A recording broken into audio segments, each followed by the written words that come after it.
এটা 100% ইসলাম শরীয়তপন্থী নয়, যেহেতু শরীয়ত সম্মত নয়। যেহেতু ব্যবসায়ীদের ব্যাপারে রাসূলুল্লাহ বলছেন আত-তাজিরুস সুদুকুল আমিন মা আন-নাবিয়্যিন ওয়াস সিদ্দিকিন ওয়াশ শুহাদা।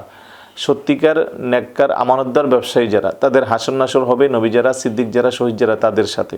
তো যারা আপনি যেমনটা বলছেন, আমরা বিভিন্ন নিউজে বা বিভিন্ন সময় দেখতে পাচ্ছি যে 3,000 টাকার কাপড় 30,000 টাকা পর্যন্ত বিক্রি করছে, 10,000 টাকার কাপড় 50,000 টাকা বিক্রি করছে, তাদের জরিমানা হচ্ছে, ফাইন হচ্ছে, কিন্তু লাভটা কি? একজন ব্যবসায়ী হিসেবে আপনি লাভ করবেন, আপনার যেহেতু ব্যবসা করাটা আপনার পেশা, আপনি যেখানে লক্ষ লক্ষ কোটি কোটি টাকা ইনভেস্ট করবেন, আপনি লাভ করবেন, লাভেরও একটা সীমা থাকা উচিত। কিন্তু এখন যেটা হচ্ছে এটা তো লাভ না, এটা এক প্রকার আমি বলবো চুরিও না, এটা বরং ডাকাতির চেয়েও আরও বেশি। কারণ আমাদের জনমানুষকে বোকা বানিয়ে ওনারা ধোঁকা দিয়ে যেভাবে কোটি কোটি টাকা হাতিয়ে নিচ্ছে, এটা কোনোভাবেই একজন ব্যবসায়ী আদর্শ হতে পারে না।